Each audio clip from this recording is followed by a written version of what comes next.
Si des gens écrivent, c'est parce que le monde est un acte de langage. La langue humaine est un outil de signifiance, de délivrance. Écrire, c'est dire. Dire, c'est soumettre la vie aux possibilités de l'intelligence. C'est faire du réel un lieu connu et fragile.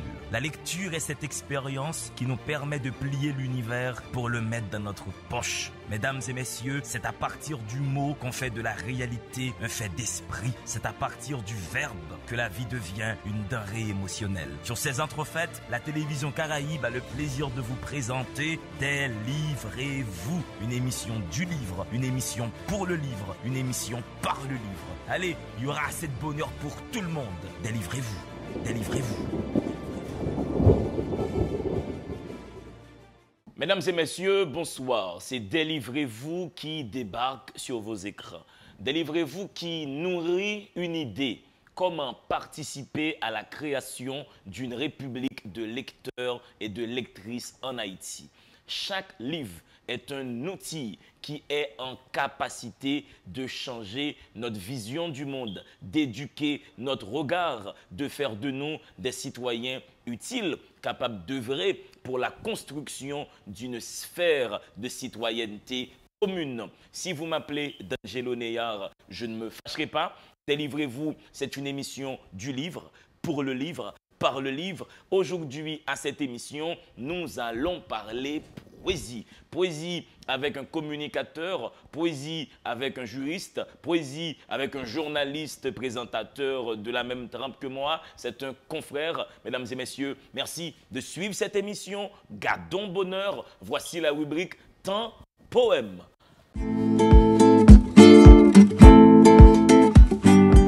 Dans la rubrique Temps Poème aujourd'hui, je vais vous lire Léopold Sédar Senghor, écrivain sénégalais, le premier homme noir à avoir intégré l'Académie française. J'en profite présentement pour faire un petit clin d'œil à notre ami, à notre confrère Daniel Laferrière qui présentement est à l'Académie française. Léopold Sédar Senghor est le premier président élu du Sénégal, mais il est surtout, au-delà de son profil politique, le père de la négritude avec Aimé Césaire, avec Léon Gontran Damas. C'est un savant, c'est un poète brillant. Je vais vous lire Perceur de tam-tam. Homme sinistre, bec d'acier, perceur de joie, j'ai des armes sûres. Mes paroles de silex, dures et tranchantes, te frapperont.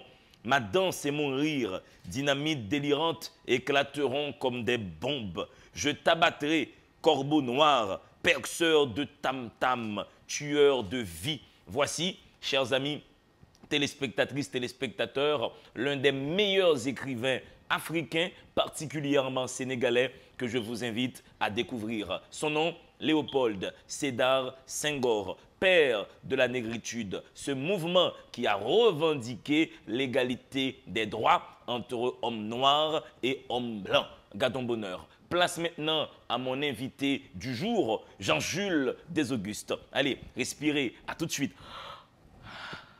Si des gens écrivent, c'est parce que le monde est un acte de langage. La langue humaine est un outil de signifiance, de délivrance. Écrire, c'est dire. Dire, c'est soumettre la vie aux possibilités de l'intelligence. C'est faire du réel un lieu connu et fragile.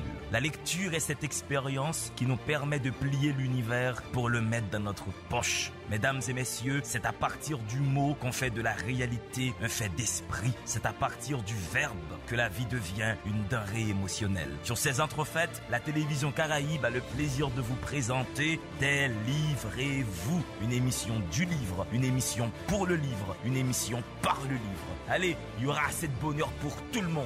Délivrez-vous, délivrez-vous.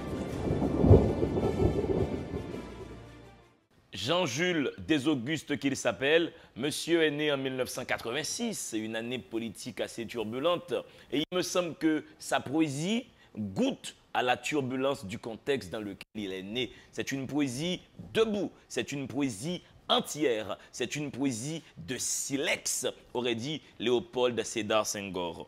Je suis à la page 71, au combat de la vie, ma vie de bohème. Je ne parlerai pas des filles de là-bas, ni de celles d'ici que j'ai connues déjà, d'amour ou d'amitié, m'ayant brisé le cœur, dont j'ai été épris et chéri de bonheur. Le combat que je mène et que je vis toujours est fait d'un temps d'exploit et de douleur du jour, du soir tout emballé, du rêve de poème. Le destin qui m'entraîne est ma vie de bohème. Je dois me partager entre l'arbre et les cox, mon doute et ma vigueur, enrobé de mes fox pour ériger ma tour, surtout ma citadelle. Je m'adonne au travail, je chante l'hirondelle. Je pousse et je combats ma tendre solitude, quand renaisse ma foi, ma croix, ma lassitude, pour contrer le dégoût, l'envie, mes turpitudes. Je me remets à Dieu, j'en fais mon habitude. Des Augustes, confrères, bienvenue sur le plateau des livres et vous. Merci beaucoup d'Angelo Néard. Merci également aux cadreurs de faire ce travail, de nous permettre d'être là et de permettre aussi aux téléspectateurs, aux téléspectatrices de vivre ce bonheur avec vous sur le plateau. J'étais content, mais étonné, épris d'écouter ma vie de bohème que j'ai écrit dans une circonstance particulière. Donc, je revenais du Cap-Haïtien. Il fallait que j'aille présenter mon émission. À ce moment-là, j'étais à Télé Superstar. Je présentais Opinion 68. Ouais. Il me semble que les gens vont bien être étonnés de voir ton visage. Mais j'ai vu ce visage sur une autre télévision.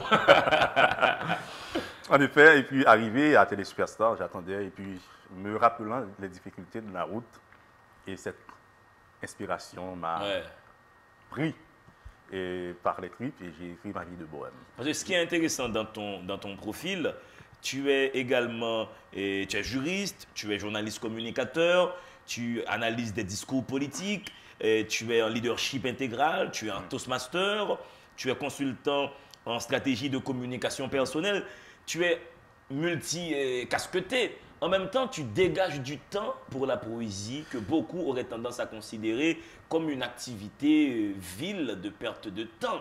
Qu'est-ce que tu peux dire à quelqu'un qui va te dire, toi juriste de ton État, pourquoi tu fais de la poésie? Vous savez, la poésie, c'est comme la vie. C'est que vous n'avez pas besoin de disposer du temps pour faire de la poésie. C'est elle qui vous prend, c'est elle qui vous rattrape quelque part en chemin. Et je le dis dans l'introduction de mon lyrique, c'est que je ne voulais pas publier, je ne voulais pas écrire parce que c'est une histoire d'écolier pour moi, une histoire de jeunes à l'école, écrire de petits textes, de petits poèmes. Donc c'est la poésie. Envoyer à la petite fille qui te plaisait bien. Absolument. C'est pas que j'ai eu de temps pour le poème, pour la poésie, c'est la poésie qui est venue à moi en ce sens-là. Des textes que j'écrivais, que je publiais sur les réseaux sociaux, je le dis, je l'explique dans ce recueil. Et c'est après, à force d'avoir une quantité de textes, un nombre de poèmes, et que je me suis dit pourquoi ne pas les compiler et les publier également. C'est-à-dire avoir du temps, peut-être pour manger, pour boire, pour sortir, se rendre au travail, mais c'est différent pour la poésie. C'est elle qui exige son temps. Parce que vous pouvez ne pas pondre ce poème, l'écrire si vous voulez, mais ce texte est là. Il vous prend par les tripes, il vous prend par l'âme, et il se vide en vous, et maintenant, vous n'avez qu'à, si vous voulez, l'accoucher sur un morceau de papier, tout simplement. C'est-à-dire, c'est la poésie et qui s'anime en moi. Je ne fais presque rien pour cela. D'ailleurs, il m'est déjà arrivé d'écrire des textes, et après, à les lire, à les relire, je me demande, mais quoi? C'est moi qui viens d'écrire ça. Je me pose la question, c'est comme écrire quelque part, faire de la poésie, c'est comme se trouver en transe, comme on le dit dans la spiritualité. Être emporté par la muse, se laisser aller et se laisser conduire par le courant. La sensation d'être habité par une geste poétique. C'est la muse qui vous habite vraiment, qui vous prend, qui vous conduit, parfois sur le littoral, parfois dans la forêt, parfois au bureau, parfois dans la chambre, parfois dans la cuisine, et parfois au seuil de votre travail, comme c'en est le cas pour ma vie de bohème que j'écris au seuil de Radio Télé Superstar parce que j'attendais qu'on vienne ouvrir pour que je puisse aller faire mon émission et ma vie de bohème est venue dans ma tête et comme ça je l'ai conduit comme ça. Et je ne parlerai pas des filles de là-bas ni de celles d'ici que j'ai connues déjà, d'amour, d'amitié, m'ayant brisé le cœur, dont j'ai été épris et chéri de bonheur. Mais ça dit quand même quelque chose sur tes tes blessures affectives, émotionnelles, privées. Est-ce que tu as un homme avec un cœur qui a été beaucoup blessé par des jeunes femmes, des jeunes capoises, comme tu es du Cap? Je dirais blessé par la vie de manière générale, parce qu'aimer, c'est vivre également. Donc, chaque homme, chaque femme est souvent prise de ces souvenirs-là, ces souvenirs sentimentaux, un amour de vacances, un amour oublié, abandonné, un amour à cause duquel on connaît une humiliation, etc. Donc, on peut ne pas en parler chaque jour, mais ce sont ces souvenirs-là qui reviennent de temps en temps, qui vous font penser que, mais non, vous avez des blessures au fond de vous. Donc, parce que chacun a des blessures au fond de soi, parce que ça permet aussi de grandir. Nous avons tous nos déceptions amoureuses, nos déceptions dans la vie, en règle générale. Absolument, absolument. Et c'est comme l'artiste le chante, mais les plus beaux souvenirs sont ceux qui font souffrir. Et moi, j'en ai beaucoup. L'artiste poursuit pour dire qu'il me faudra du temps, il me faudra longtemps pour l'oublier ou pour les oublier vraiment. Et voilà. Mais est-ce que pour toi, chaque poème est un exutoire? Est-ce une façon de te débarrasser de tes déceptions? Et je le dis aussi dans mon lyrique, chaque poème est une histoire et chaque histoire est une aventure. Ou chaque aventure est une histoire, vice-versa. Et chaque poème est un poème. Donc, à relire ou à lire mon lyrique, c'est comme pour dire que chaque poème est une vie, pourquoi pas chaque poème est la vie. Cette vie-là peut être la vôtre, elle peut être celle d'une téléspectatrice, d'un téléspectateur. Donc, c'est que chaque poème, vraiment, c'est une opportunité de me vider, de me raconter. J'allais dire un mot, d'immortaliser le poète pour ne pas dire de m'immortaliser. Parce qu'aujourd'hui, vous venez de lire Perceur de Tam Tam, de Léopold Sédar Senghor, qui est un personnage immense, Sorbonnard. Et je me souviens de ce discours prononcé par Claude Vixama au Cap-Haïtien en recevant Léopold Sédar Senghor, qui est venu au Cap-Haïtien. Et cet orateur immense qui était Claude Vixama en recevant Léopold Sédar Senghor, qui disait la Sorbonne, là d'où l'on sort bon. C'est-à-dire, c'est pour vous dire qu'un poète ou un poème, au-delà d'être un texte ordinaire, c'est comme un perceur de tam-tam. Oui, absolument.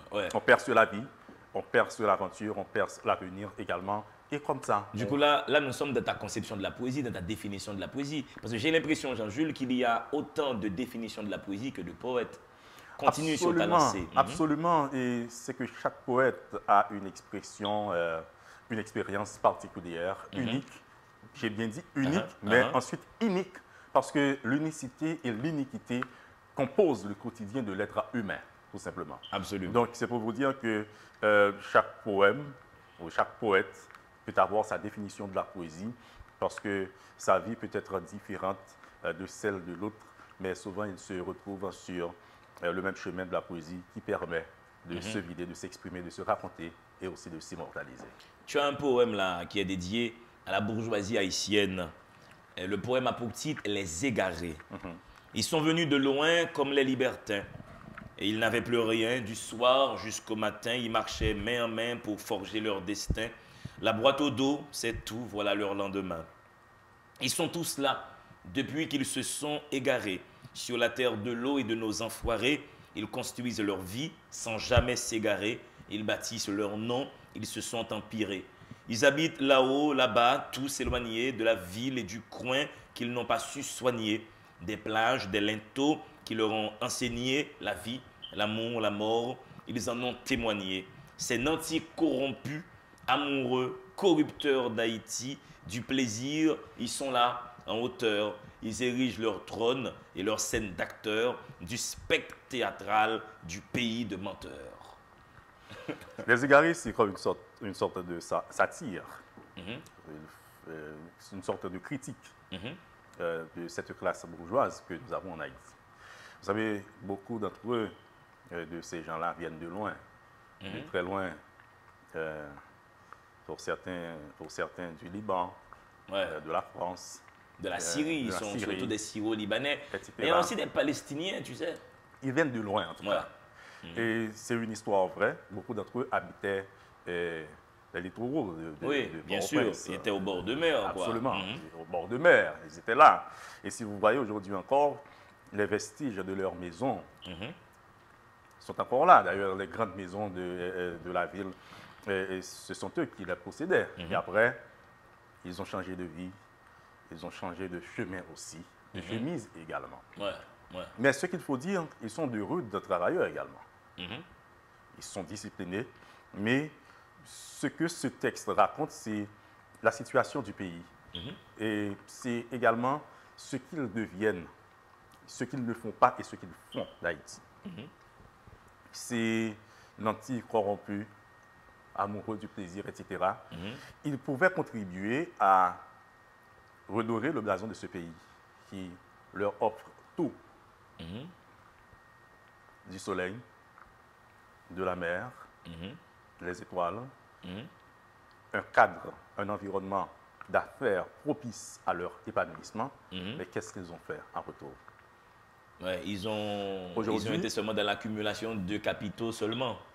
Aujourd'hui, n'est-ce pas, on reproche à la bourgeoisie haïtienne d'être responsable de s'accaparer de presque de toute la richesse d'Haïti. On parle de 5 familles aujourd'hui. Certains parlent de 7 familles. Il y a une autre liste qui est sortie avec 11 familles. C'est-à-dire, c'est pour vous dire que c'est comme ne pas retourner au pays ce que le pays a fait. Et ces égarés-là ne sont pas des égarés. Ouais. Ils ont une compréhension d'Haïti. On peut le dire en une créole, idée d'Haïti. mais ils n'ont pas égaré. Oui. Donc, ça veut vous dire que c'est comme ne pas se souvenir du rocher là d'où l'on a été taillé. C'est la Bible qui le dit, il faut toujours avoir un regard vers le rocher d'où l'on a été taillé. Haïti constitue le rocher d'où ils ont été taillés. Ouais. Parce qu'au fil des générations, ils sont devenus des Haïtiens à part entière. Ils s'expriment en créole. Pour certains, comme, évidemment. Voilà. On n'est pas en train de, si vous voulez, de tirer à boulet rouge sur une classe, peu importe. Il y a des Haïtiens, des Noirs, comme nous, qui ont un comportement pire par rapport. Absolument. Je dirais que le leur. Ouais. Donc, mais c'est pour vous dire que parfois, on oublie là d'où l'on vient et on ne fait que s'enrichir sur le dos du peuple sans rendre l'appareil, sans renvoyer l'ascenseur à ces jeunes qui auraient bien aimé trouver de quoi vivre, qui auraient bien aimé, qui aimeraient se rendre à l'école, manger à leur faim, boire à leur soif. Donc, j'ai eu l'opportunité de participer à une conférence débat qu'organisait une structure économique. Et l'un des membres de cette structure-là disait à cette classe qui était là, si vous voulez, à ces hommes et ces femmes d'affaires qui étaient présents dans la salle. Si nous croyons, nous avons fait toute richesse dans nos pays, après nous avons monté mur, hauteur, pour mieux pas venir, nous avons même qu'à sortir de l'école à l'époque. Et c'est ce qui arrive aujourd'hui. Les bidonvilles sont infestés de gangs, de groupes armés illégaux. Les jeunes, c'est vrai que dans tous les pays, ça arrive qu'il existe des groupes armés illégaux. Si vous voulez, là, on fait un peu de politique poétique. Si Oui, c'est pas grave. C'est aussi. Maintenant, si ces jeunes-là n'ont pas d'autres moyens, je pourrais être là parmi eux. Donc, je suis juste un miraculé. Je suis sorti du miracle quelque part. Donc, c'est pour vous dire que le fait de ne rien offrir, de n'offrir aucune alternative à ces jeunes, ils sont obligés eux-mêmes de s'offrir une forme de vie et c'est la pire. Donc, est-ce que ces gens-là qui détiennent la majeure partie de la richesse du pays, est-ce qu'ils comptent se souvenir du rocher d'où ils ont été taillés et nous les appelons des égarés? Les égarés. Parce que c'est vrai que l'actualité, si tu veux, la perspicacité de ce poème, c'est dire à cette bourgeoisie installée socialement et inconsciente, je dirais, cette bourgeoisie inconsciente. Au fait, le drame, Jean-Jules, c'est une bourgeoisie qui n'est même pas capable d'assurer sa propre sécurité de classe. Quand tu laisses autour de toi autant de misère, les gens n'ont pas d'autre choix que celui de la haine. Ces gens-là vont te détester, ces gens-là vont vouloir ta déchéance. La meilleure façon d'installer une sécurité de classe pour cette bourgeoisie, c'est de réduire la misère qu'il y a dans ce pays. C'est de participer activement à créer de la richesse pour tout le monde. Je suis tellement d'accord avec vous. Vous ne pouvez pas être riche si autour de vous il n'y a que de la misère. Vous ne pouvez pas être un grand intellectuel si autour de vous il n'y a personne. Il n'y a que des ignorants. Absolument. Du coup, c'est une richesse qui est précaire. le plus grand bourgeois haïtien peut sortir de chez lui et là, par accident, des pauvres peuvent l'envahir et même le bouffer si rien n'est fait pour amener tout le monde à un certain seuil de niveau de vie. La vie, c'est une chaîne. Si vous voulez vous rassurer d'un seul maillon uniquement qui peut se tenir, vous allez perdre la chaîne. Ouais. Il faut que tous les maillons soient capables de tenir et de se tenir. Je dirais même de s'entretenir. Il en est de même pour une société. Vous ne pouvez pas construire une société dans une inégalité criante à ce point. Comme c'en est le cas pour nous en Haïti. Ouais, absolument. Et c'est ça le Donc, drame. on peut compter sur les doigts d'une main les gens qui peuvent manger à leur faim, boire à leur soif. Et ça, c'est horrible. Et c'est ça qu'on... Alors, il y en a certains qui jettent chaque jour à la poubelle des plats que des enfants, si vous voulez, dont des enfants pourraient se nourrir facilement. Il y a des gens, au moment où nous parlons, D'Angelo, qui n'ont rien pris hier et qui sont sûrs qu'ils ne vont rien prendre aujourd'hui. Et c'est vrai, ça arrive. Non, là, c'est dans notre un pays qui est frappé par la famine. Là, dans notre pays, ça arrive. Et ça, c'est grave. On est d'accord que là, la poésie ne peut pas nourrir le ventre. Absolument pas. Je ne veux même pas dire cela pour que quelqu'un pense que je suis en train de sensibiliser pour le recueil. Je suis allé à la Grand'Anse. Dans certaines communes de la Grand'Anse, j'ai déjà vu des enfants nu-pieds. Ils se rendent à l'école. Mais j'ai déjà vu des enfants avec leurs petites sandales. Ces enfants-là se rendent à l'école. Pourquoi est-ce que l'enfant tient ses sandales entre ses mains? Parce qu'il a peur de perdre les sandales, de casser ses sandales, alors qu'il n'a pas peur de perdre ses orteils. Absolument. Parce que l'enfant ne sait pas quand est-ce qu'il aura encore accès à avoir des sandales neuves. Est-ce que ses parents il préfère perdre ses pieds et conserver que les sandales. d'abîmer les sandales. Voici un pays dans lequel nous vivons et qui va voler au secours de ses enfants. Est-ce que ce sont ces égarés-là? Est-ce que ce sont les élites irresponsables que nous avons aujourd'hui? Et les égarés parlent de tout ça, ce texte. Non, c'est un poème très fort. Ce que les gens doivent comprendre, Jean-Jules, nous ne sommes pas contre les gens qui ont de l'argent. Et on n'est pas contre les gens qui sont riches. Nous ne parlons pas d'argent, nous parlons de conscience. Nous parlons de conscience sociale, de générosité, de restitution sociale, de création d'un minimum vital pour tout le monde. Et c'est la meilleure façon qu'un bourgeois puisse garantir sa situation de classe. Donne à manger aux gens, c'est le minimum. Envoie les gens à l'école, c'est le minimum. Contribuer au bien-être et au bonheur. Au bonheur, voilà, et au bonheur. Mesdames et messieurs, vous suivez l'émission Délivrez-vous. J'ai Jean-Jules Desauguste sur mon plateau. Gardons bonheur. J'aime beaucoup quand vous respirez. Allez, allez-y, à tout de suite. Si des gens écrivent, c'est parce que le monde est un acte de langage. La langue humaine est un outil de signifiance, de délivrance. Écrire, c'est dire.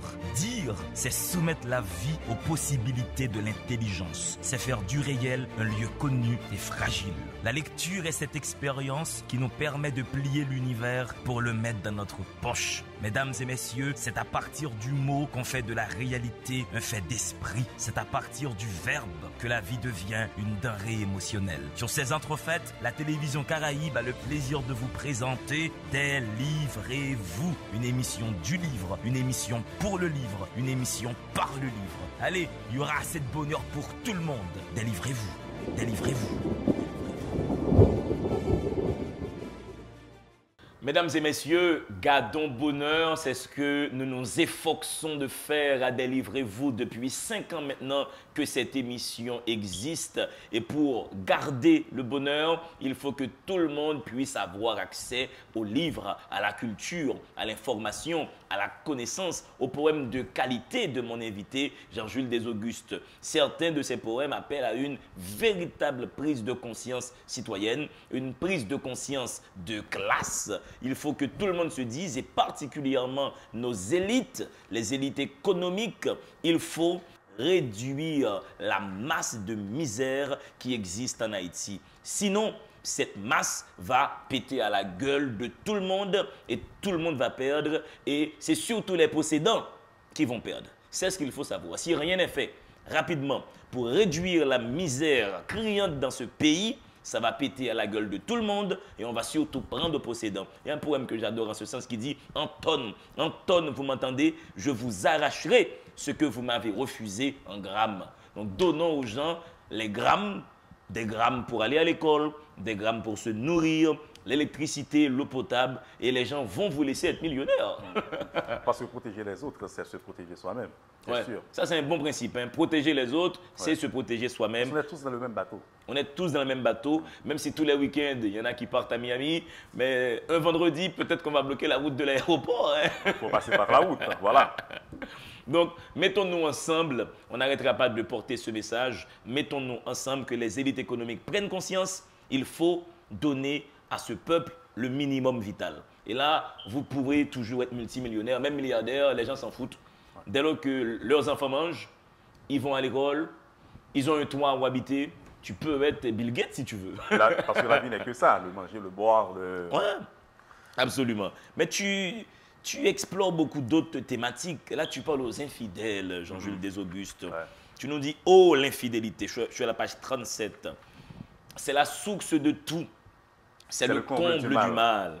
C'est insensé de vous d'en être l'animal. C'est étrange de nous la vivre et l'endurer. C'est attristant partout, l'accepter pour durer. Et quand elle est à la porte de notre cœur et quand elle est à portée de main, c'est les cœurs. Alors, quand elle frappe nos joues, c'est l'enfer. Alors, quand elle brise nos cours, c'est l'entrefer. Nous en sommes blessés, ravagés, tourmentés. Nous en sortons troublés, meurtris, décapités.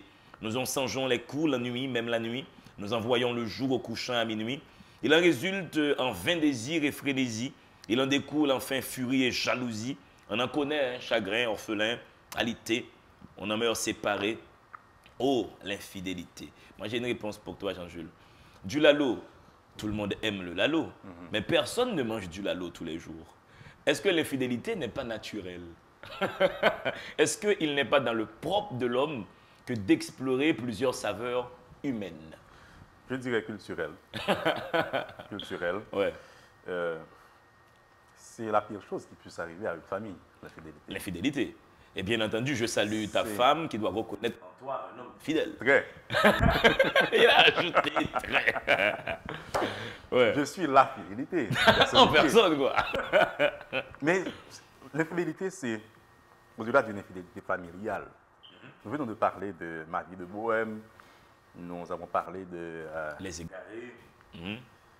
Et l'infidélité, ça arrive aussi même dans la famille, je dirais économique, dans une grande famille, dans la famille sociale. Le fait de ne pas retourner l'ascenseur aux gens qui en ont besoin, c'est de n'être pas fidèle aux autres membres de la société, par exemple. Ne pas respecter sa promesse, par exemple. Qu'est-ce qui arrive à une société lorsque les membres, les citoyens dans cette société-là ne respectent pas leurs promesses? La cité sombre, la société sombre également. Et cette infidélité, au-delà d'une infidélité, je dirais, dans un couple, l'homme qui est infidèle à l'égard de la femme qui est infidèle à l'égard de l'homme. L'infidélité fait mal au cœur d'un homme, d'une femme, mais réduit ou détruit toute la société également. Qu'est-ce qui arrive? Les enfants s'éparpillent, prennent les rues, parce que maman et papa ne vivent plus sous le même toit, parce que aucun homme ne va se sentir, ne va avoir le même élan, la même ardeur, quand on sait qu'on a été copifié, par exemple. Aucune femme non plus. Ah oui. Soit la femme va rendre l'appareil, parce que les femmes souvent sont plus aptes à cela, à cette réponse, à cette réaction, à cette réciprocité. C'est vrai qu'il y a beaucoup de femmes qui font ça. Hein. Tu trompes une femme, elle te dit, ah bon, mais moi je te trompe aussi. C'est sa manière à elle de se venger. Ouais. Parce que l'infidélité, quelque part, c'est la pire chose qui puisse arriver à une famille. Mais est-ce que la fidélité, est-ce qu'elle n'est pas contre nature? Parce que j'ai l'impression que tout le monde fait des efforts pour être fidèle.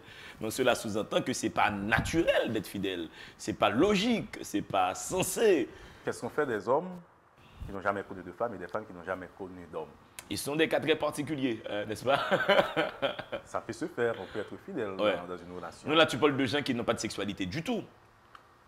comme les prêtres, comme les bonnes sœurs et tout, non? Non. Tu parles de gens qui ne connaissent qu'une personne dans toute leur vie amoureuse. Non, je parle des gens qui n'ont jamais fréquenté, par exemple des hommes qui n'ont jamais fréquenté de femmes.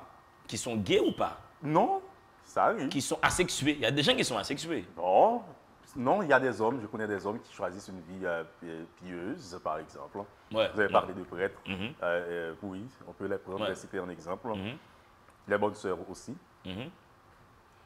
Ces gens-là ne sont-ils pas fidèles? Ouais, mais là, eux, Il ils y a sont des hommes fidèles. qui n'ont connu qu'une femme. Oui, ça Des c'est femmes vrai. qui n'ont connu qu'un homme. Ouais. Moi-même, je connais une dame. C'est vrai ça. Mhm. Il y a des gens qui sont Je ne veux capables pas d'être citer fidèles. son hein. nom pour ne pas Mhm. peut-être blesser de susceptibilité. Mhm. À 18 ans, elle a connu son homme. Elle a dit que c'est le premier et le dernier. Aïe, aïe, aïe. J'étais enfant, Mhm. on habitait le même quartier, je savais voir venir cet homme à la maison, chez elle. Mhm. J'enviais cet homme. Sont-ils toujours ensemble Oui. des années plus Oui. tard? Et le pire, petite histoire, l'homme était un coureur de jupons. Ah ouais? Et Comme la beaucoup dame- d'hommes haïtiens, mais si et- on arrête de courir derrière les jupons, je salue mon collègue Et la Mano dame- sur ce track qui est caméraman à la Et télé. la dame, Dadou, était un exemple. Ou Hein? est un exemple, un modèle. Je dis Dadou, beaucoup de femmes s'appellent Ouais. Dadou. Il y a beaucoup de femmes qui ont Bon. ce prénom. hein. Donc, c'est pour vous dire que la fidélité existe, mais l'infidélité, quand elle est à la Ouais. portée de main. Mais finalement, j'ai fini C'est par des cœurs. comprendre, Jean-Jules. Il y a certaines personnes qui sont capables d'être fidèles et d'autres qui n'en sont pas capables. Moi, j'ai connu... À j'ai chacun sa vie. À chacun sa vie. J'ai discuté tout récemment avec une jeune fille qui m'a dit, moi, je n'arrive pas à être en couple parce que tout le monde me demande la fidélité. La fille m'a regardé dans les yeux, Jean-Jules, elle m'a dit, j'arrive pas à être fidèle. Et il y a des Si gens... on choisit de mener une vie Mhm. infidèle, infidèle, il faut l'afficher, il faut l'assumer. Ouais, ouais. Mais qu'on ne vienne pas vous dire, ah, mais non, vous avez votre femme, par exemple. Un exemple. Je Oui. sais que vous n'en avez Oui, pas. moi, j'ai pas de femme, Son j'ai pas bonheur à d'enfant. gaspiller. De bonheur à ma baille. Mais qu'une femme ne vienne pas vous dire, Là, tu parles du mensonge maintenant. Quand un homme trompe sa Ouais. femme et mente. Ouais, c'est ça C'est vrai le que pire. tous les hommes mentent énormément. Je vais te raconter. ne nous dénigrez pas comme ça. Nous ne sommes pas tous des menteurs. Moi, je ne suis pas un menteur. J'ai même des anecdotes, Jean-Jules. J'ai un ami, un bon pote qui est chez moi. Il est dans mon salon. Il fait rien de mal. On discute et tout. Sa copine l'appelle. Et alors, tu es où? Le mec, il dit à sa copine, je suis chez mes cousines. Et là, moi, je me dis, après qu'il ait fini et qu'il ait raccroché, je lui ai dit, mais quelle est l'économie de ce mensonge? Tu fais rien de mal là. Il m'a dit, mon cher, je m'entraîne mentalement pour avoir des réflexes de mensonge. Mais il ment pour rien, pour avoir le réflexe mental de toujours mentir spontanément. Mais il y a des femmes aussi qui mentent beaucoup. Qu'est-ce que tu penses du mensonge, hein, Jean-Jules? Est-ce que des fois, lorsqu'on ment, on ne le fait pas pour le bien de l'autre, pour sauver son couple? Moi, j'ai toujours aimé dire aux femmes qu'un homme qui vous ment, c'est un homme qui vous respecte, qui vous aime. Et si vous aimez une femme, vous n'allez pas lui dire n'importe quelle vérité. Et j'en reviens encore à Mano, qui est caméraman ici. Mano, lui, il respecte beaucoup les femmes en ce sens. Il ment avec talent. Quelque part, à mon humble avis, mentir à une femme, c'est l'aimer et c'est la respecter. Mais oui, c'est... Parce que vous ne voulez pas blesser l'autre. Ouais, parce que quand vous... Vous ne voulez pas dire à l'autre, vous savez, il y a Jasmine qui m'aime, je vais sortir avec elle. C'est une preuve d'amour, au fait, hein, que de mentir. Mais si ta femme te demande, tu étais où hier soir? Tu lui dis, ben, j'étais avec Fekir, j'étais avec Alphonse, je prenais un petit Il n'y a verre. aucun problème. Il n'y a aucun Mais problème. dire que j'ai eu Jasmine et Farah ou Sophia ou etc. Ça D'autant peut que créer un maintenant, scandale. il y a un mot qui est très à la mode maintenant, hein, tout le monde parle de Creil maintenant. Il Non, me ça semble- c'est un autre débat. Ça c'est un autre débat. Vous êtes extrêmement à la mode C'est un maintenant, autre ça court débat. les rues, tout C'est le un monde autre parle de débat. Creil, allez savoir ce qui Peut-être se que je suis passe. trop hein. petit moi-même pour en parler. C'est un autre débat. Mais Notre à un forme de seul- bonheur. Tu vois comment la société évolue. À un moment, il y a quelque chose qui s'appelle Creil qui intervient dans la vie des gens et tout le monde parle de Creil.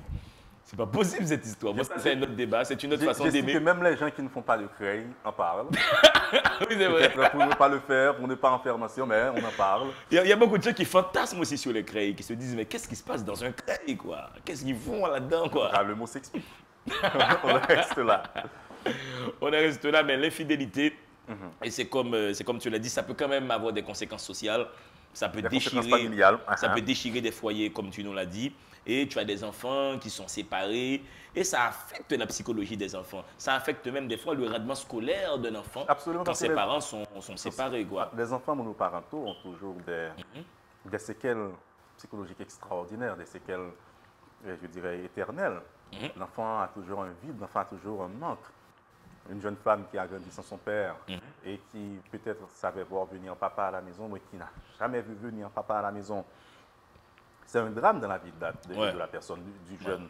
Il y a un déchirement intérieur. Absolument, de la jeune femme. Il y a comme du bois mort qui tombe dans cette personne constamment. Quoi. Il y a des manques éternels. Cette femme voudra toujours revenir sur son enfance, sur son passé, pour se dire, si papa était là, est-ce que je ferais telle expérience? Si maman était là, est-ce que je ferais telle expérience? C'est-à-dire, l'enfant ou les enfants monoparentaux ont toujours des problèmes psychologiques sérieux et, si vous voulez, que malgré le temps qui passe, personne. Et ça, c'est un appel que nous faisons encore une fois, Jean-Jules, un appel à la responsabilité de la part des femmes et des hommes qui sont en couple. Je dirais des hommes et des femmes. Ça arrive surtout aux hommes de... Mais on a exclu les gens qui sont homosexuels, des hommes et des femmes et des femmes. Hein. On ne va pas les exclure non plus. C'est un autre débat parce que vous savez, jusqu'à présent, ce n'est pas encore légal. Oui. Non, on peut en parler. Vous savez, pour ne pas dire qu'on est en train de faire la promotion de l'illégalité. On respecte la vie de tout le monde. Bien sûr, bien sûr. Chacun choisit sa vie. On respecte si vous voulez, le comportement sexuel de quiconque, de tout le monde. Chacun a son droit, comme le dit l'artiste, on a tous le droit d'aimer sa vie ou pas, de faire sa route, de faire son choix. On a tous une chance de se poser des questions, d'oser dire non, mais d'oser dire oui aussi, la différence. Il y a un texte, dans mon livre qui parle de ça. Mais les gens peuvent faire ce qu'ils souhaitent de leur corps, moyennant que ça ne dérange pas les autres, moyennant qu'il n'y ait pas de contrainte d'une quelconque sorte sur les autres. Mais chacun a le droit d'utiliser son corps comme bon lui semble. Absolument. C'est son corps. Le respect de l'autre, le respect de la différence, le respect de l'autre. Voilà. Mais toi, nonobstant ta femme et tes enfants, ça c'est ta vie officielle, familiale et tout, qu'est-ce que tu proposes aux gens qui te regardent là maintenant à la télévision et qui sont en train de développer une relation amoureuse? Fidélité, infidélité, vérité dès le départ, qu'est-ce que tu proposes aux gens dans leur vie de couple? Je dirais d'abord la fidélité, parce qu'on gagne toujours en étant fidèle. Parce que dit que pierre qui roule n'amasse pas mousse. Donc en fréquentant, je prends l'exemple sur moi-même comme homme, beaucoup de femmes à la fois, on ne parviendra pas à construire des choses immenses et durables. Si j'ai 3 femmes avec qui j'ai 3 enfants, par exemple, un enfant avec Jasmine, un enfant avec Sophia, un enfant avec Rachenda, un enfant avec Valérie, je dis 4 maintenant. Ah, c'est bien, c'est bien. Vous savez ce qui arrive? Ce que nous voulons éviter va arriver certainement. Des enfants monoparentaux. Certainement, soit les enfants de Sophia, les enfants de Rachenda ou les enfants de Valérie. Il y en a parmi ces enfants-là qui vont souffrir certainement. Maintenant, il faut savoir se stabiliser parce que la stabilité permet toujours de gagner dans le travail. Vous savez beaucoup d'années depuis que vous faites ce que vous faites là. Vous êtes connu, ça vous permet de grandir, de faire des expériences, de vous offrir aux autres et d'offrir des opportunités aux autres. C'est la stabilité qui le permet. Mais est-ce que la stabilité en couple n'est pas lassante? Est-ce qu'on ne se lasse pas de l'autre? Tout le temps la même personne, tout le temps la même odeur, le même sourire. Est-ce qu'on ne se lasse pas de l'autre? Personne ne mange du lalo tous les jours. Non, mais je sais. Est-ce qu'en étant vous-même chaque jour, vous vous lassez? Non. Est-ce qu'en portant d'autres chemises, vous vous lassez? Non. Ce qui arrive, c'est de garder le cap sur sa vision. Vous ne changez pas de corps, mais vous changez de chemise, par exemple. Absolument. Vous ne pouvez pas changer de femme ni d'homme, mais vous changez de décor. Un jour, vous allez au cinéma, un autre jour, vous allez à la plage, un autre jour, vous allez en vacances en famille. Ça, c'est changer de décor sans changer d'être et de personnalité. Moi, je suis dans la stabilité et je prône aussi la fidélité, la stabilité dans une relation. Ça permet de faire des projets ensemble, de grandir ensemble et de voir grandir les enfants ensemble, de voir grandir les projets ensemble également. C'est pas d'avis qu'on puisse construire plusieurs projets en même temps? Avec plusieurs femmes. Qui embrasse trop mal étreint. C'est basique. Et c'est classique, ça. C'est une belle chanson, ça aussi. Tu connais cette chanson, tu la connais? Basique, classique. Ah, c'est une chanson. Non, je pensais que tu faisais référence à cette chanson. Non. Il s'appelle Aurel Sang, il s'appelle. C'est pas mal comme chanson. Bon, tu peux continuer. Merci de me le dire, mais je ne connais pas la chanson. C'est pour vous dire que moi-même, je prône cette fidélité partout et en tout. dans le travail, dans les relations affectives, sentimentales, amoureuses de couple, la fidélité. Et la fidélité face à soi-même également. Qu'est-ce qu'on se promet? Et moi-même, je me le suis toujours dit, j'arrive à conquérir tous les territoires que je me suis promis. J'arrive à devenir tout ce que presque je me suis promis. C'est être fidèle à moi-même, par exemple. Absolument. Mon lyrique, c'est une preuve de fidélité, par exemple. J'ai vu les textes, je les ai écrits et puis je les ai compilés. Et voici que ça donne ça. Ouais. C'est une preuve de fidélité, le fait de respecter sa promesse, de se respecter. Le fait d'être fidèle à l'égard de l'autre n'est pas une preuve de faiblesse, à mon sens. C'est se respecter, être fidèle à l'égard de l'autre. C'est respecter, si vous voulez, son être, sa personnalité, mais c'est de respecter la vie à travers vous, à travers l'autre également. Et c'est surtout respecter le deal de départ. C'est qu'est-ce qui a été dit au début de la relation. Mais Si au début tu promets fidélité, la petite maison sur la colline, les chihuahuas dans la cour, la piscine et tous les samedis on va à Giant, il faut assumer. Peut-être ça, c'est une autre forme de fidélité ou bien c'est juste des promesses basiques, ça. Ouais. Mais je parle d'une autre forme de vie. Je parle de la vie en parlant de cette fidélité, de cette stabilité. Mais quand tu dis fidélité à soi-même, tu dis aussi philosophiquement une fidélité à sa nature profonde. C'est-à-dire, est-ce qu'on est capable d'être fidèle ou pas? On est capable d'être fidèle. Vous êtes capable d'être vous-même. Être fidèle à soi-même, c'est plutôt, c'est de garder ses lignes malgré les obstacles, les difficultés. Parce qu'un homme est fort, une femme est forte. Ce n'est pas quand on tombe et qu'on reste par terre. C'est quand on est capable de tomber et de se relever, de poursuivre le chemin. Ouais, il faut que tu aies un joli verre hein, là-dessus. Hein. S'il arrive que tu tombes, apprends vite à chevaucher ta chute et que ta chute devienne ton cheval pour continuer la route. Il y a un poète qui dit, allons-y camarades, parce que le chemin se fait en marchant. Ouais. La fidélité se construit dans la vie, Ouais. dans l'adversité, dans l'expérience, c'est comme la stabilité. Véritable plaidoyer pour la fidélité sur le plateau Délivrez-vous.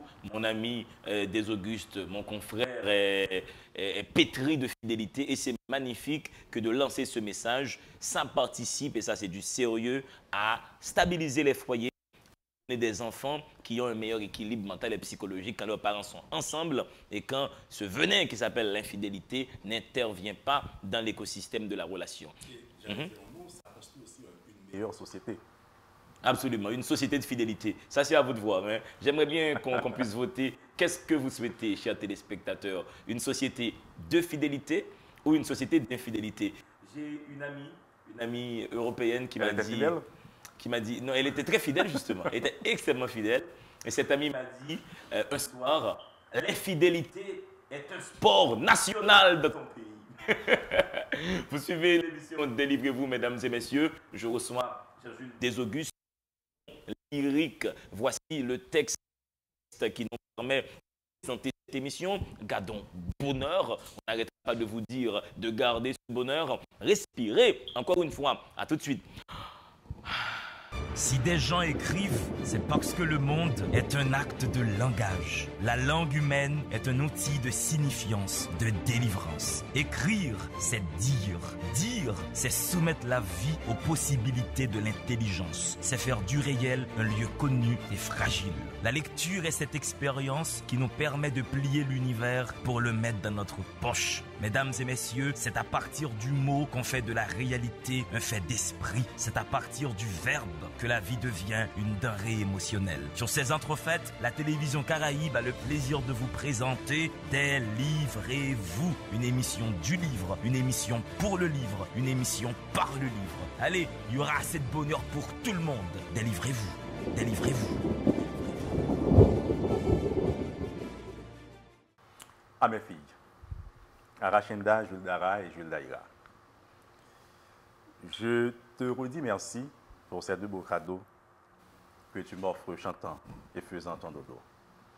Maintenant, tu m'apprends à revivre la vie, à me battre toujours pour ce dont j'ai envie. Tu m'apportes l'amour, sa forme et son bonheur qui brillera toujours au-delà de l'honneur. En tout qui germera, fleurira de couleurs de tous les horizons, de clarté, de chaleur. Jules Dara Daïra symbolise le temps qui s'en va et surtout qui résiste au printemps. Pour chasser l'agonie et gagner dans la constance, il leur faut dignement épouser la décence. Amis, venez, chantez, célébrons ce grand jour, que le monde à l'instant, demain et pour toujours, embaumera de l'or, de présent, de bonté, pour illuminer tout, pour vivre la beauté. Croyez-moi, mes enfants, ce n'est pas suffisant de connaître l'amour des cœurs aimants frisants. La vanité de tout, même de vérité, tout finit et tout meurt sans la divinité. Ça, c'est un poème qui est dédié à tes enfants. Oui, Jules Daïra et mes jumelles. Voilà. Ouais, elles ont quoi, 8 ans? Elles vont avoir 5 ans en novembre. À 5 ans, et peut-être qu'elles suivent maintenant l'émission. Je salue les petites filles là, qui regardent papa à la télévision. Ben, déjà, elles ont l'habitude de voir papa à la télé. Quand tu faisais Opinion 68. Parfois, elles font comme papa. Les enfants, c'est comme ça. Ils suivent nos actes, ils nous imitent. Nous sommes les premiers guides des enfants et nous devons être prudents quand nous avons absolument. des enfants. Et il faut les influencer dans le vrai sens. Tu sais, moi, il y a une enfant, une gamine de 6 ans qui m'a fait tomber par terre un dimanche. Je l'ai rencontrée chez son Mathurin, qui est écrivain, qui est passé sur ce plateau déjà. Et la petite fille me voit, elle est toute étonnée. Elle me dit, mais comment tu as fait pour sortir de la télé? Les enfants, c'est comme ça, mais souvent... Ça m'a touché, tu vois, cette naïveté. Cette innocence. Et c'est à partir de là qu'il faut construire l'enfant, selon la voie qu'il doit suivre. Comme la Bible dit, et quand il deviendra grand, il ne s'en détournera pas. J'aime beaucoup ce que tu me dis, selon la voie que l'enfant doit suivre. Toi, tu ne décideras pas pour tes enfants. Tu ne diras pas à tes enfants, sois ingénieur, sois poète, sois musicienne. Tu laisseras libre Souvent, on peut orienter l'enfant vers son destin, je dirais. On peut orienter l'enfant vers sa vie. On peut donner à l'enfant la base qu'il faut pour devenir. Un exemple simple. Comment un enfant peut-il devenir médecin si papa et maman ne l'ont pas mis à l'école, ne l'ont pas amené à l'école? Vous savez, vous contribuez au devenir de l'enfant. Cet enfant ne veut pas devenir avocat ou avocate ou ingénieur, animatrice de radio, de télévision, animateur. Ou agent de police, qui a un métier très honorable, très respectable. N'importe qui, n'importe quoi. C'est-à-dire, le parent, papa ou maman, c'est le premier Dieu, le premier créateur de l'enfant. Pas parce que vous avez porté un enfant comme femme que vous pouvez construire ou conduire cet enfant. Si vous n'essayez pas d'encadrer cet enfant. Il faut construire l'enfant dont vous rêvez, l'enfant que vous voulez. Donc, et ça dépend de ce que nous donnons à voir à l'enfant, ça dépend de notre façon de parler à l'enfant. À l'enfant, absolument. On ne dit pas n'importe quoi à un enfant, parce que ça construit le psychisme de l'enfant. Le côté psychique de l'enfant, ça se construit aussi, la façon dont vous parlez à l'enfant. Donnez de la confiance, bien, mettez l'enfant en confiance. L'enfant peut tomber. On a le droit de tomber. On a le droit de faire des erreurs. On a le droit d'avoir peur. Il faut dire ça à l'enfant. Un enfant qui échoue n'est pas un perdant pour cela. Il ne faut pas dire à l'enfant qu'il est crétin, qu'il est imbécile, qu'il ne devrait rien de l'enfant a peut-être perdu une bataille, mais pas la guerre. Qui n'a pas perdu de bataille dans la vie? Tout le monde a perdu des batailles. Qui un jour n'a pas eu de peur? Qui un jour ne se sentait pas en faiblesse? Un parent qui comprend ça, une maman, un papa qui comprend ça, va devoir encadrer son enfant pour lui dire, chérie, c'est bien, tu as échoué cette année, mais travaille pour devenir meilleur l'année prochaine. Ok, moi, je vais te seconder, je vais t'accompagner, je ne vais pas t'abandonner. C'est vrai, il fallait étudier. Il faut sanctionner quand même l'enfant quelque part. Souvent, le recadrer, le replacer sur le vrai chemin, le chemin que vous croyez bon. Mais comment le sanctionner? Par le fouet, par la rigoise? Aujourd'hui, on ne peut plus fouetter les enfants, ça ne se fait plus. Ça ne se fait plus, voilà. On peut être sévère à l'égard des enfants. Mais c'est quand même culturel. Vous savez, l'enfant haïtien, le côté haïtien en nous, ne nous quitte jamais, ne nous abandonne jamais. Il est dit, quel que soit l'endroit où vous allez, vous emporter avec vous un peu de vous. On peut apporter toujours avec soi un peu de soi. Mais tu ne vas pas me dire que l'haïtien aime être battu, aime être frappé. Absolument pas. C'est pas ce que j'ai dit. C'est pas ce que j'ai dit. Mais il faut être sévère à l'égard de l'enfant. On peut l'être. Moi-même, je parle à mes enfants à travers mon regard. Si Dara ou Daïra fait quelque chose, je n'ai pas besoin de parler. Je regarde Dara, je regarde Daïra et je comporter. De conformer eux.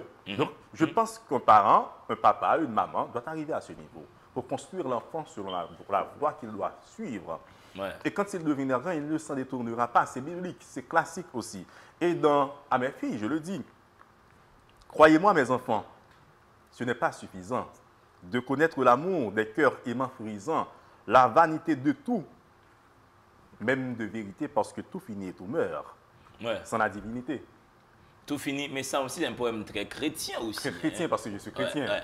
Tout finit et tout meurt sans la Uh-huh. divinité. Il faut donner un peu d'accroche spirituelle à l'enfant également. Est-ce que tu ne penses pas qu'il faut laisser spirituellement le terrain de l'enfant neutre? C'est-à-dire que l'enfant puisse Eh bien, choisir laissez aussi- s'il deviendra protestant, musulman, L'enfant vaudouisant. choisira la voie qu'il voudra quand il deviendra grand.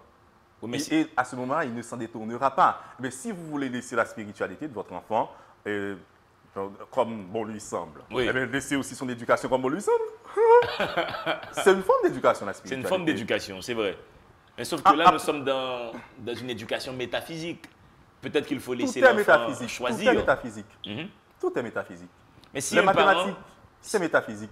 La philosophie, c'est métaphysique. dans le sens que- L'anglais, c'est dans le métaphysique. sens que ça prend de l'abstraction. Absolument. Mhm. Vous avez besoin d'une base, d'une disponibilité pour cela, pour être métaphysique, pour vous métamorphoser même quelque part. Mhm, mhm. Mais attends, si un parent maintenant éduque son enfant à l'église chrétienne, à l'église protestante, est-ce que quelque part ce parent n'a pas surdéterminé l'attitude, le positionnement religieux de cet enfant? Je comprends moi-même la spiritualité d'une autre manière, ou la divinité. Mhm. C'est pas uniquement c'est pas devenir protestant, catholique, protestant, Mhm. adventiste du 7e jour, protestant, Uh-huh. baptiste. C'est pas cela, à mon sens, uniquement Mhm, mhm. construire la spiritualité de l'enfant. La vraie spiritualité, c'est l'amour, c'est la tolérance, c'est le sérieux, à mon sens. C'est le respect de sa parole, c'est sa fidélité à l'égard de soi-même. Je le disais, c'est construire l'enfant comme ça. C'est construire le vivre ensemble chez l'enfant. D'ailleurs, il est dit les deux plus grandes lois, je le dirais comme ça, Mhm, mhm. c'est aime ton prochain comme toi-même Absolument. et c'est aime ton Dieu quelque part. Ouais. C'est-à-dire, si vous ne vous aimez pas, mais si vous ne m'aimez pas, vous ne pouvez pas dire que vous aimez. Parce que je suis vous quelque part. Mhm, mhm.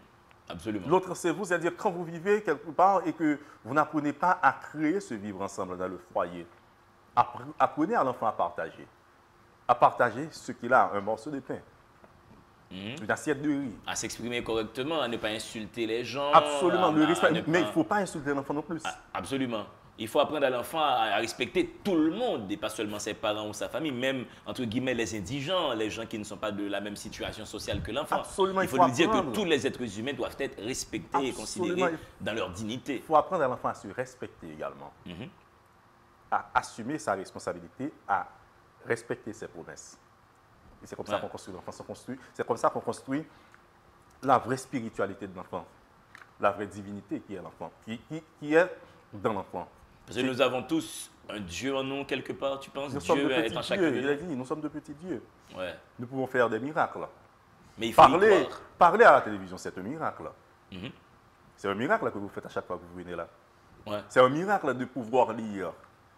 C'est un miracle de pouvoir marcher. C'est un miracle de pouvoir chanter, de pouvoir danser. C'est un miracle de défendre l'autre qui est dans une situation. Nous sommes des gens capables de faire des miracles et les miracles, nous les faisons chaque jour. Prendre une caméra, la diriger, enregistrer, séquencer, construire des vidéos, etc., monter des vidéos, c'est un miracle. C'est-à-dire nous sommes des créateurs et nous devons être conscients de notre capacité de création. Est-ce que notre drame, c'est pas nous créons tellement au jour le jour que la portée de notre action nous échappe? Le Son drame- côté extraordinaire nous échappe. Si je prends le cas d'un caméraman, il fait un travail extraordinaire, justement, que de piloter une caméra, saisir une image, c'est un travail de vous extraordinaire. immortaliser à travers une image. Mais, Voilà. mais peut-être que le caméraman fait ça tellement tous les jours que le côté extraordinaire de son métier lui échappe. Pas vraiment. Il se Non. rend pas compte que c'est extraordinaire. La beauté ne peut pas nous échapper quand nous sommes beaux intérieurement. Et ça, c'est un message que nous donnons à tous les corps de métier. Moi, quand je vois un agent de police, Jean-Jules Desauguste, moi, j'ai beaucoup de respect pour lui. C'est un métier honorable. C'est quelqu'un qui est dans la cité pour garantir l'ordre. C'est un grand métier que celui d'être dans la police. Je profite de ce moment pour saluer tous les policiers qui regardent cette émission. Moi, je salue tous les professionnels de manière générale. En règle générale, voilà. Parce que tous les métiers sont beaux. Absolument. Le charbonnier qui nous fait peut-être, on va dire, l'abattage des arbres, etc., c'est un autre exemple. Mais je prends le charbonnier sur le plan littéraire. Vous savez, il n'est pas donné à n'importe qui de faire de construire les fours de charbon pour que ça puisse être cuit, je dirais. Non, il n'est pas donné à n'importe qui de faire ça. Un chauffeur qui prend son volant, un footballeur. C'est une compétence, c'est une métiers sont énergie beaux. qui est Et là, mobilisée. ce n'est pas, je dirais, la routine qui fait que l'on perde la beauté ou bien qui fait perdre la beauté à quelque chose. Ce n'est pas la routine. Parce qu'on n'était pas beau uniquement. Parce que c'est Joseph Joubert qui le dit, nul ne porte de poésie quand on n'a pas au fond de soi.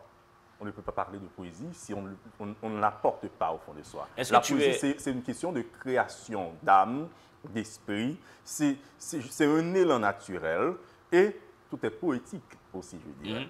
Est-ce que tu penses qu'un aveugle né, donc un non-voyant né, serait capable de faire de la poésie? Absolument, mon cher. La poésie, ce ne sont pas les mots. Ce n'est pas le texte.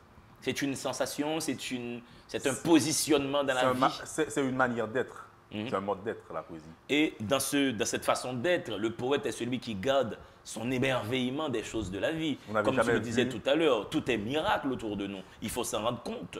Ce n'est pas parce qu'on écrit qu'il fait de soi un poète. Écrire ne veut pas dire être poète. Je l'ai appris basiquement en littérature. On peut être prosateur ou versificateur sans être poète. C'est pourquoi tout au cours de cette interview, je n'ai jamais dit que je suis poète parce que je ne sais pas si je suis poète.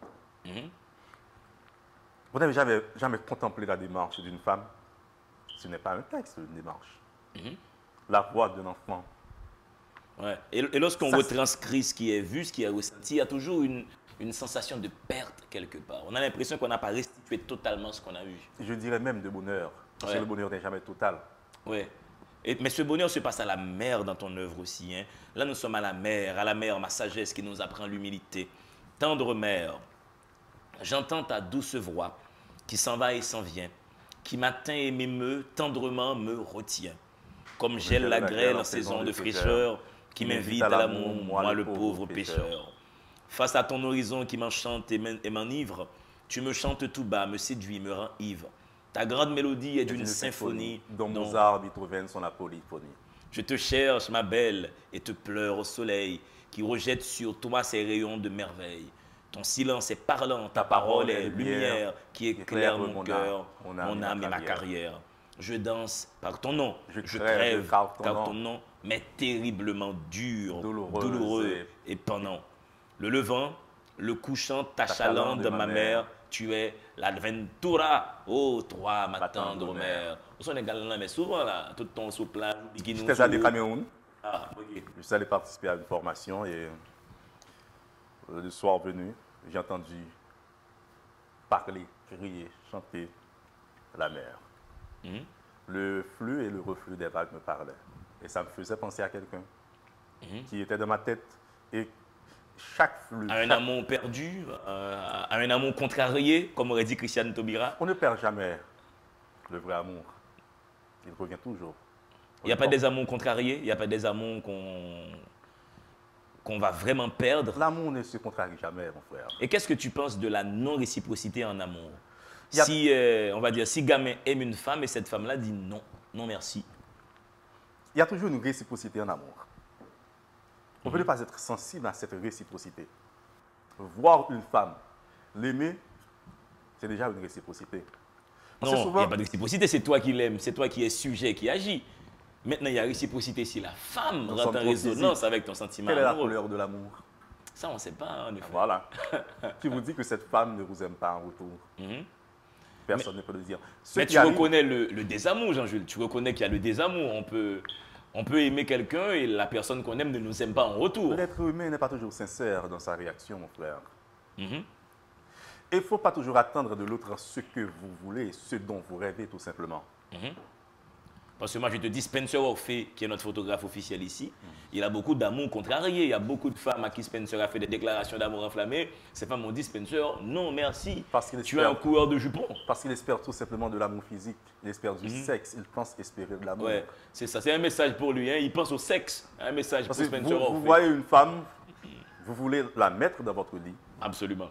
Mais est-ce que le but de l'amour, c'est pas d'aller au lit? Pas forcément ça. Pas forcément ça. Moi-même, il y a de ces textes, il y a de ces femmes qui m'inspirent ces textes-là. C'est plus qu'un moment d'amour, mon frère. Attends, tu penses que ça, Tendre mère, ça déborde le cadre du lit, l'amour?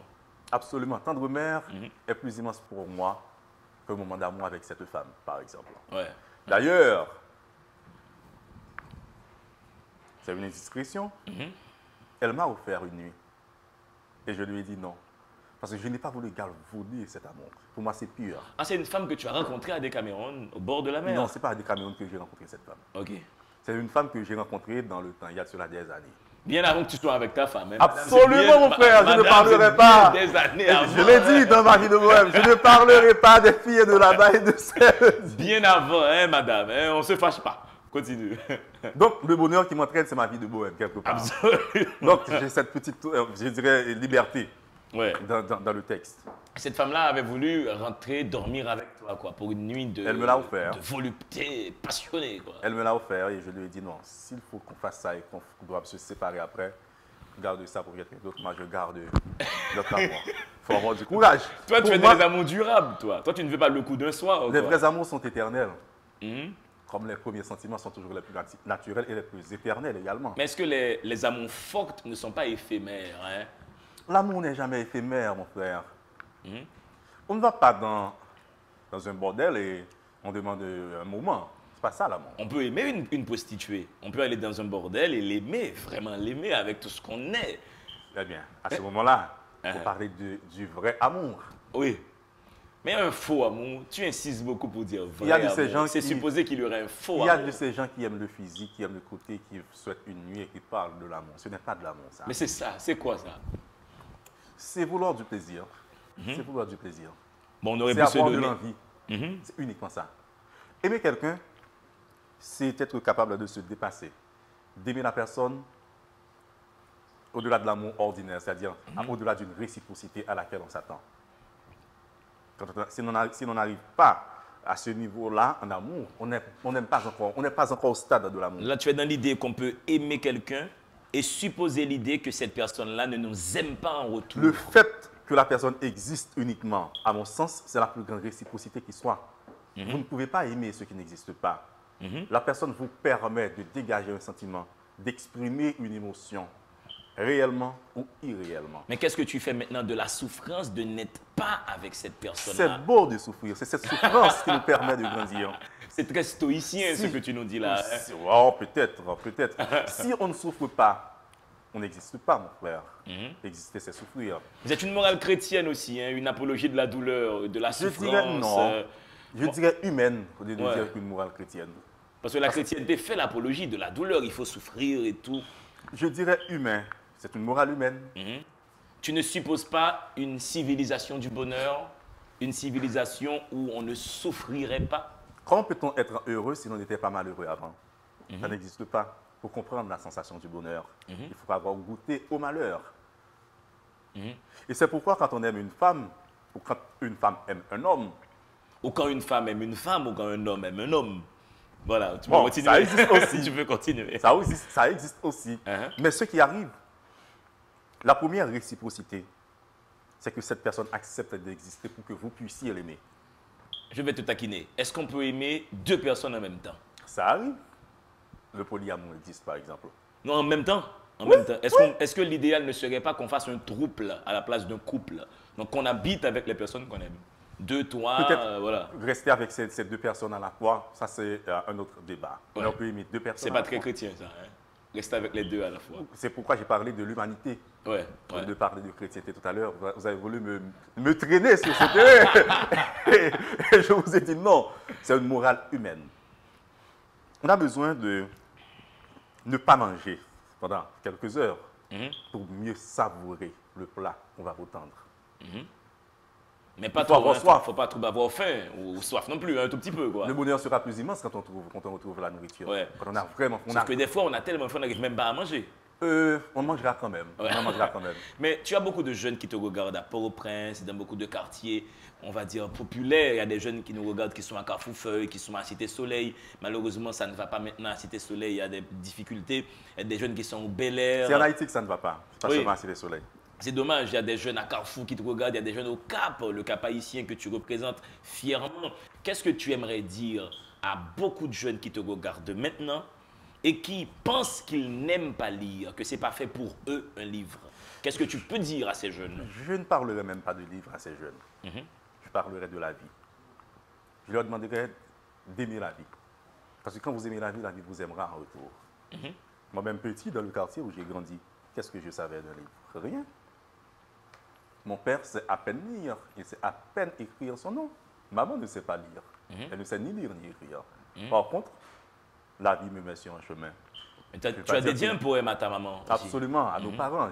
Permettez que je dise ce texte. Mais oui, au dernier poème pour à faire tous la les route. parents, aux parents du monde, je dirais, aux miens particulièrement. Donc, c'est pour vous dire que demander aux jeunes d'aimer un livre, ça ne suffit pas. Parce qu'on peut avoir beaucoup de livres et ne pas avoir Dieu pour lire. De même que le chemin peut être là et on n'a pas de pied. Mais c'est la vie qu'il faut aimer. Quand on aime la vie, on va aimer l'autre. Et si on aime la vie, on va aimer tous les plaisirs de la vie. Et un livre étant l'un des plaisirs les plus savoureux de la vie. C'est un détail de la vie, un livre. C'est un détail. Savoir lire, c'est un détail. Je viens de vous dire que c'est comme pour rendre un hommage à tous les parents du monde, aux miens. Des parents qui ne savent ni lire ni écrire et qui aiment la vie. Ouais. Maman m'a mise à l'école. Qu'est-ce qu'elle sait de livre, mon frère? Elle aime la vie. Elle sait que cet enfant, ce garçon doit grandir, il doit devenir quelqu'un dans la vie. Et voici ce qu'un homme et une femme doivent faire. Aimer la vie. Si vous aimez la vie, vous allez aimer vos collègues. Vous allez vivre avec eux. J'étais heureux de voir l'ambiance qu'il y a eu. Il y a dire, vous vivez comme des frères ici. Nous, en Caraïbes, on s'entend beaucoup. Hein. Donc, vous ne parlez pas. C'est-à-dire, vos collègues ne sont pas avec vous sur le plateau. Pourtant, vous les aimez. Mais c'est grâce à mes collègues que je suis sur ce plateau. C'est Absolument. ça Et vous savez, la magie du vivre ensemble. Parce qu'ils vous aiment. Moi, je n'ai jamais vu une émission avec des détails bizarres, etc. Parce qu'ils vous aiment. Parce qu'ils aiment la vie. Parce qu'ils aiment la vie, tout simplement. Ce qu'il faut apprendre aux gens, ce n'est même pas d'aller à l'école, dans une grande école, dans une grande institution. Il y a tellement de grandes institutions scolaires en Haïti. Tellement de grandes universités. Toi, ton propos, c'est d'aimer la vie. Aimer la vie et la vie vous aimera. Quand on aime la vie dans un pays, la vie fleurit dans ce pays. Et ce qui nous arrive en Haïti, nous n'aimons pas la vie. Voici, nous tuons, nous dérangeons, nous volons, nous pillons. Et notre pays est infesté, si vous voulez, de tueurs. Parce que nous n'apprenons pas à ces enfants à aimer la vie. Très tôt, il faut faire ce travail. C'est un beau message, Jean-Jules Desaugustes. Vous allez me permettre de lire ce petit texte pour nos parents. Vas-y, on te fait... Je dédie ce poème à tous les parents, à tous les amis, aux parents de tous les collègues de Caraïbes, de tous les collègues de Métropole. Ah oui, maintenant tu es chez nos voisins à Métropole. Je salue aussi tous mes confrères qui sont à Métropole. Voilà, et ce texte s'appelle « À nos parents ». Je dédie le texte à mon père et à ma mère, Jean-Wilson Desaugustes et Joanne Fléché, à mes beaux-parents, Marie-Lédie, Eugène et Ronnie Clément. Ah, tes beaux-parents aussi, quoi. Ouais. Les parents de ta femme, quoi. Bon, absolument, il faut les aimer aussi. Comme les... À nos parents, nous ne saurons jamais ce qu'ils ont enduré, ni ce qu'ils ont vécu, tout damnés épluchés, par tous les oppresseurs qui les ont propulsés sur les rochers du temps, fatigués et hanchés. Ils se sont sacrifiés, oubliés, humiliés, pour nous donner un nom, un prénom de candeur. Leur vie est au passé. Leur présent, tout est lié. Ils ont tronqué leurs rêves aux désirs et douleurs. Nos parents, sachez-le, représentent le Dieu Tout-Puissant. Sagement, ils nous tracent la voie. Qui mène assurément au doux chemin des cieux, ils dirigent nos pas vers l'amour par leur voix. À leurs pieds, du soleil, la lune et les étoiles, pour leur dire en un mot, tout nouveau et tout beau. Les délices d'un cœur sans heurts orné de toiles, un merci de Dupré, d'Alexandre ou de Rambaud.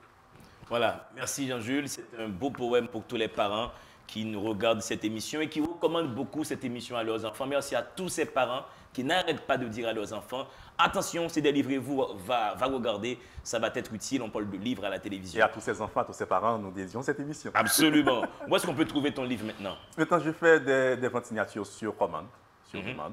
Okay. Donc, les gens peuvent te contacter. Oui, mais donne ton téléphone.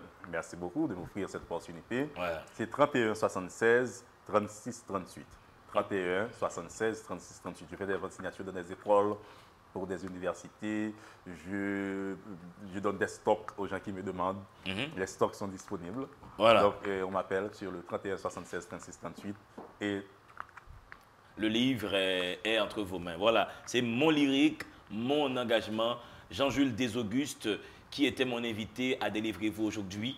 Merci encore une fois, confrère. Continue sur cette voie de succès. Continue à aimer la vie. C'est ce que nous allons faire. Je remercie maintenant le staff technique de la télé qui me permet de vous présenter cette émission. Patrick Monsiac, qui est un fou furieux, un mousquetaire pas possible, qui a foi en ce projet et qui nourrit ce projet. Je profite également de l'occasion pour remercier Alphonse, qui nous réalise. Et comment oublier Mano, Mano qui est l'infidèle de la maison. Bon, voilà, je suis mort après le tournage. Et Fekir qui doit absolument laisser pousser ses cheveux. Gamin, Greg Boule qui nous donne le son. Jacob, Émilie, Émilie qui nous fait le maquillage. La télévision, c'est d'abord du maquillage. C'est d'abord un masque que nous portons pour débarquer chez vous et vous apporter le bonheur. On remercie Spencer Orphée, qui nous fait des photos magistrales, mais qui ment beaucoup aux jeunes femmes de ce pays. Ça, c'est un détail, on s'en fout. Il est dans la même famille que Mano. Merci à tous de suivre cette émission. Je vous dis, gardons bonheur, mesdames et messieurs. Le seul mec sérieux de Télé Caraïbes s'appelle Fekir. C'est le seul fidèle. Allez, dans le monde, il doit y avoir deux êtres, de la bonne humeur aussi. Gardons bonheur. Place ton dernier mot. Merci à vous d'avoir invité, Ouais. d'avoir permis d'être là, de partager mes expériences politiques avec les téléspectateurs et téléspectatrices. Merci à votre staff, je suis très chaleureux. Merci de l'accueil. Et à ma femme, Rachenda, à mes enfants, je l'ai dit, cette émission également, comme je le fais pour le recueil, et à toutes les femmes du monde. Rachenda, c'est à toi, mais c'est aussi à toutes les femmes du monde. Ouais. Bon, allez, on est là, on est là. On dit tout, on dit tout. Ouais, voilà. Moi, je n'ai qu'à vous dire, gardons bonheur. Si vous m'appelez D'Angelo Neyar, je ne me fâcherai pas. Dans le monde, mesdames et messieurs, il doit y avoir deux êtres. Délivrez-vous.